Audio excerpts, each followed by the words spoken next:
Bendito seja o nome do Senhor Jesus Cristo. Então, meus amados, estou falando do estudo bíblico, falando do tribunal de Cristo e do juízo final.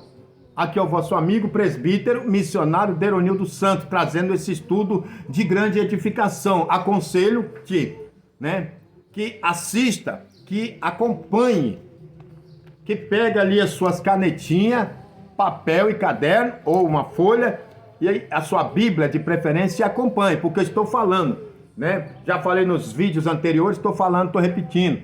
Estou falando dos dois últimos julgamentos finais, que serão o tribunal de Cristo e o juízo final. O tribunal de Cristo será para a igreja, ou seja, para os crentes, para aqueles que amaram a Deus, para aqueles que obedeceram a Bíblia, para aqueles que creram na Bíblia, para aqueles que obedeceram a Bíblia, para aqueles que aceitaram a Bíblia. O seu julgamento dos crentes fiéis que não amaram o mundo, não viveram segundo o mundo, esses irão e serão julgados no tribunal de Cristo, porque hoje tem um advogado, e o seu advogado é o Senhor Jesus Cristo, e todos quanto aceitar Jesus como Salvador, será julgado. Alguns podem até não aceitar, que os crentes terão um julgamento distinto, pois terá. Por quê? Primeiro, porque o crente, depois que ele aceita Jesus, ele abandona o mundo. Depois que ele aceita Jesus, ele começa a andar segundo a palavra. E quando a Bíblia diz para o crente, não saia da vossa boca a palavra torpe. Ah, mas onde está isso na Bíblia? Efésios capítulo 4, versículo 29. A Bíblia fala, as vossas vestes, seja decente. Está lá em Pedro. Então fala das vestes. A Bíblia fala dos nossos atos, que nós devemos ser honestos, fiéis, sinceros.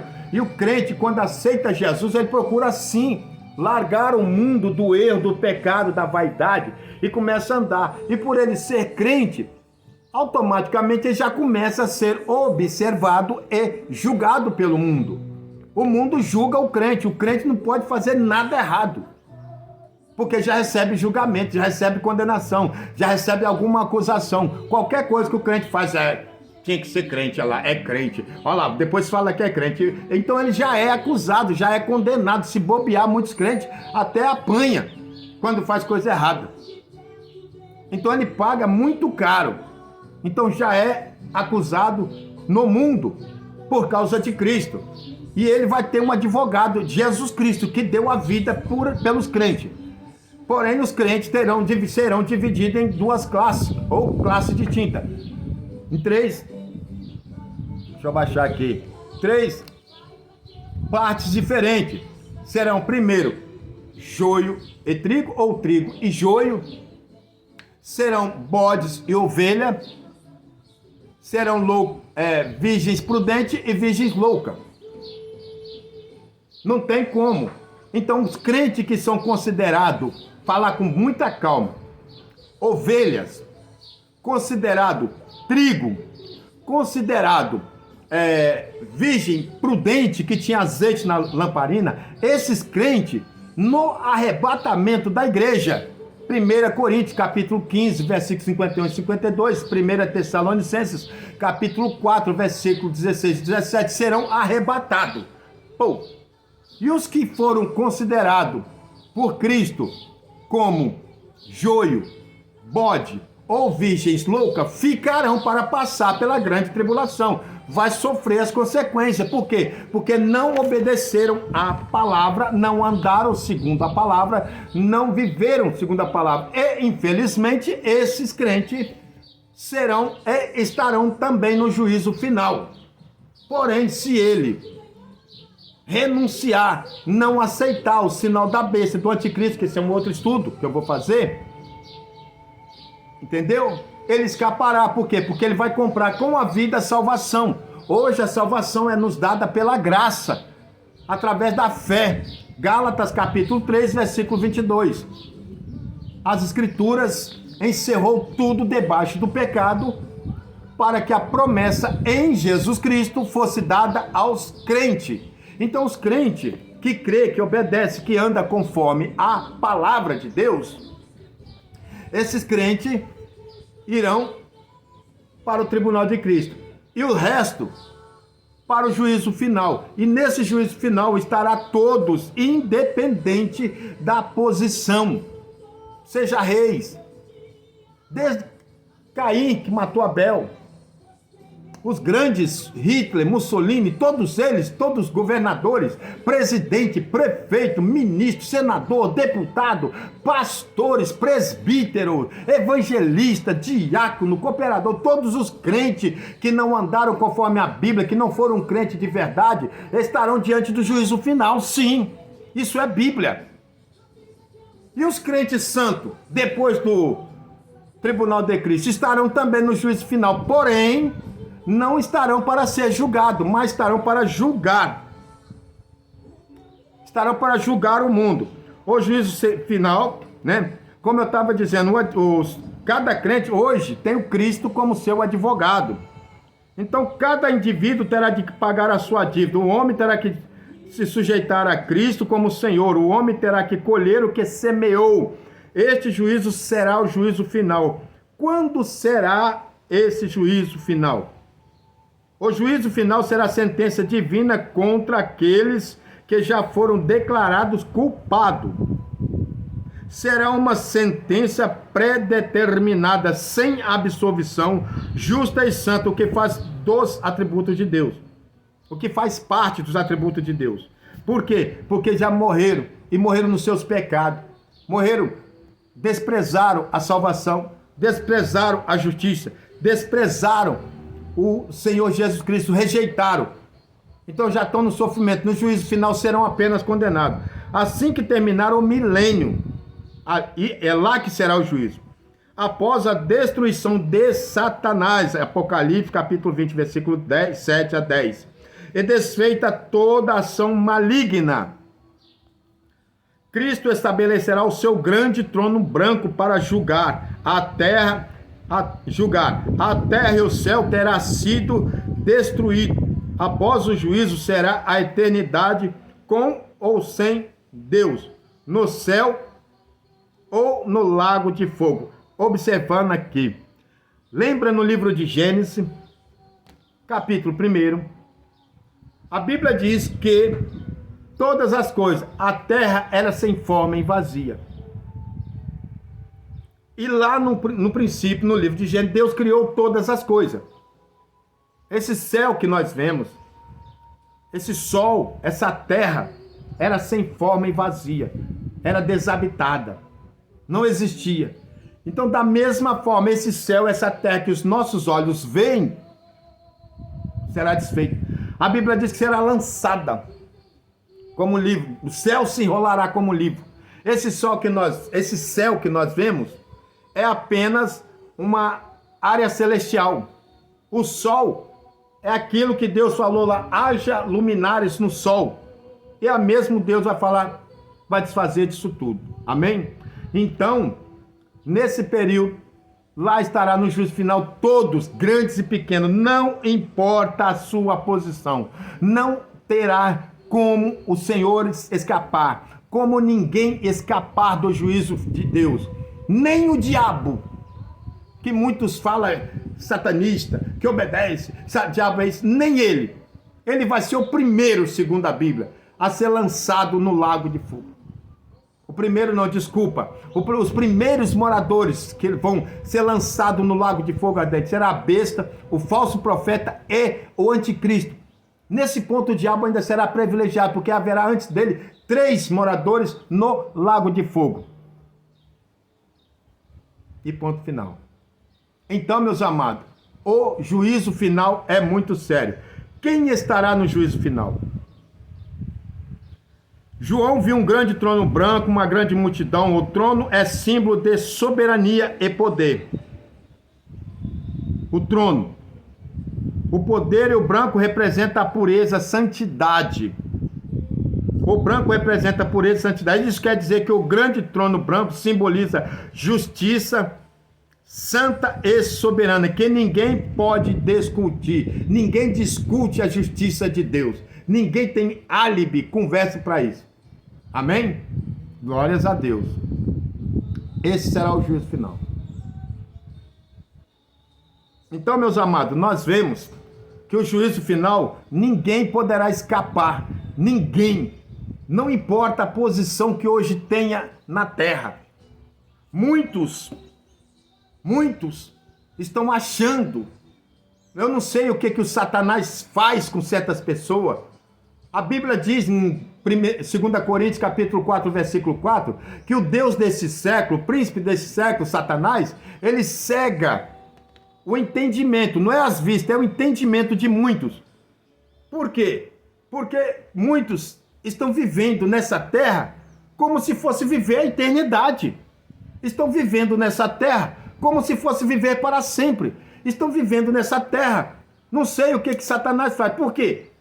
Porque tem uma posiçãozinha, uns, porque achou que tem uma posição, alguns de reis, outro de ministro, deputados, senadores, outro tem posição de prefeito, presidente, de governador, de pastor, presbítero, evangelista, acha que é eterno.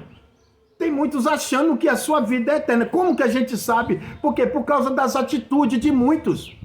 Por causa da forma da convivência, ao invés de viver uma vida justa, ao invés de viver uma vida digna, ao invés de viver uma vida reta, conforme a palavra de Deus, está se deixando levar pelo Satanás, está vivendo.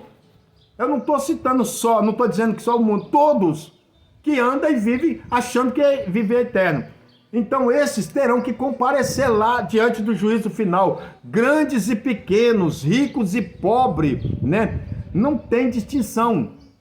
Vão parecer sim diante do juízo final, né? O grande trono branco simboliza a justiça santa e soberana, e que ninguém pode discutir a sentença proferida pelo juiz, que se assenta neste trono. Noutras palavras, ele é o júri, juiz e a principal autoridade executiva, tudo ao mesmo tempo. Por quê? Porque Deus hoje está dando posições a muitos homens em posições distintas. Hoje Deus dá o privilégio, e muitos não entendem. A uns Deus dá o privilégio de ser rei, presidente, ministro, governador, sacerdote, pastores, presbítero. Eu sou presbítero. Pedro diz, honra os presbíteros, que eu também sou presbítero, então eu tenho orgulho de dizer. E muitos não estão entendendo a posição que Deus te dá. Ao invés de usar a posição que Deus te dá para a honra, para a glória de Jesus, usa para a sua própria honra, para a sua própria glória. Então aqui está dizendo que naquele dia ele vai ser tudo, juiz, júri e principal autoridade executiva. O que é uma autoridade executiva? Pausa para falar. Existem 3 autoridades, ou 3 poderes. Poder executivo, isso no sentido global. Eu vou colocar 4, vocês vão entender a 4. Poder executivo, o que é executivo? Presidentes, reis, rainhas, esses e os seus ministros são executivos. O que é autoridades legislativas? É aqueles que Deus levanta da honra, da privilégio para legislar sobre o povo. Para o quê? Hoje nós podemos dizer quem são os legislativos do mundo. São os deputados, senadores, prefeitos, deputados, vereadores, são legisladores municipal, estadual e federal. E os poderes judiciários, aqueles que Deus dá honra para eles, para julgar as coisas, para tratar dos bens dos pobres, das leis, para cuidar, para obedecer. Mas eles acham que quando chegam nessa posição, eles são acima do que Deus. Eles acham que são maiores do que os anjos, maiores até do que Cristo. E ao invés de legislar legitimamente, legalmente, honestamente, começa a legislar por causa própria. Deus usou o profeta Isaías, capítulo 5, se não me engano, e diz, ai daqueles que legislam com causa própria. E ao invés de tratar e cuidar do povo, ficam ricos, se enchem, se ganham salários, tantos benefícios, enquanto a maioria dos pobres sofre. Acha que Deus não está vendo, acha que Deus vai deixar passar e vai chegar a sua conta. É esses os grandes que vão chegar no juízo final e vão ter que se prostrar diante do Senhor. Será lá no juízo final. E também tem a 4, o poder, que é o poder o quê? Eclesiástico. O que é poder eclesiástico? São pastores, sacerdotes, líderes religiosos de todas as nações, de todas as denominações, que Deus deu a ele poderes, responsabilidade, privilégio de ser o quê? Ser um pastor presidente, ser um evangelista, ser um missionário, mas principalmente pastor, sacerdote e líder religioso. Só que muitos estão entendendo de forma errada, fazendo conforme o seu bel prazer, estão se enriquecendo, juntando tesouro na terra, achando que vai passar em branco diante do juízo final. Eu digo para os senhores, em nome de Jesus, muda de vida, pensa direitinho, porque não vai passar em branco lá no juízo final. Os senhores vão dar conta sim, porque se os senhores fizer papel aqui na terra de autoridades eclesiásticas como bode, como joio ou como louca, vocês vão padecer na grande tribulação e se bobear vai parecer no juízo final, tanto quanto os ímpios. Se o senhor achar que eu estou errado, corre para a Bíblia. Se achar que eu estou falando coisa da minha cabeça, asneira, corre para a Bíblia. Porque tudo que Deus dá, todos os poderes, é uma honra, é um privilégio, não tenho nem palavras para dizer, quando Deus dá uma honra de um homem ser uma autoridade, né, executiva, legislativa, judiciária e eclesiástica. Então pensa bem, porque vai ter que comparecer diante do juízo final. Apocalipse, capítulo 20, versículo 12, vi motos, grandes, pequenos e grandes, que estavam diante de Deus. Vocês vão parecer também, não se iluda. Se não subir no arrebatamento da igreja, vai ficar para o juízo final, e aí é que vai ter o julgamento. Então, todas essas, no juízo estarão duas multidões, os salvos e os não salvos. Presta atenção nisso. No juízo, vou falar com muita calma, estarão duas multidões, os salvos e os não salvos. Os não salvos vai estar fazendo, o salvo vai estar fazendo o que lá? A Bíblia diz: não serão julgados. Os salvos, os crentes que já passaram pelo tribunal de Cristo, eles não serão julgados, porque não há mais condenação para eles. Agora, pois, nenhuma condenação há para os que estão em Cristo Jesus, que não andam segundo a carne, mas segundo o Espírito, em Cristo Jesus. Romanos capítulo 8, versículo 1. Eles estarão lá para julgar, como Cristo diz na sua palavra, que julgaremos até os anjos caídos. Está lá em 1 Coríntios 6,3, não sabeis vós que havemos de julgar os anjos, quanto mais as coisas desta vida. Então não se iluda. O crente verdadeiro, o crente fiel, o crente honesto, ele vai sim. Muitos olham hoje às vezes para muitos irmãozinhos, para muitas irmãzinhas, olha, não dá nada por ele, mas lembra, esse irmãozinho vai estar lá no juízo final, no grande trono branco, mas não vai estar lá para ser condenado, vai ser julgado, vai estar lá para julgar, porque Paulo escreveu que nós julgaremos até os anjos. Imagina os homens. Hoje muitos crentes pequenos ali, que ninguém dá nada por ele, aquele irmãozinho, aquela irmãzinha, que muitos pastores estão explorando, que muitos pastores estão desprezando, que muitos pastores estão criticando, que muitas autoridades judiciárias, executiva e legislativa estão desprezando, que estão prendendo, que estão maltratando, que estão usurpando, que estão tirando os seus privilégios. Eles vão estar lá no juízo final, mas não vai estar para ser julgado, vai estar lá para julgar. E a igreja, os santos, estarão lá com o Senhor Jesus Cristo. Assim diz a Bíblia Sagrada. Não se iluda. Hoje, muitas das vezes, ninguém pode dar nada pelos crentes, para os crentes, principalmente quando ele mais procura abandonar o mundo, rejeitar as coisas do mundo, quando ele procura se santificar, se separar. Sabe por quê? Porque ele acredita na Bíblia, ele acredita na palavra de Deus, ele acredita nas promessas, ele acredita e sabe que isso aqui é verdade. Conhecereis a verdade vos libertará. Amém? Lá estará. Esta será a função dos crentes, dos santos no juízo final, que será a igreja. E os não salvos? Glórias a Deus. E os não salvos? O que estarão fazendo? Já falei, vamos só recapitular. Amém? Glória a Jesus, louvado seja o nome do Senhor.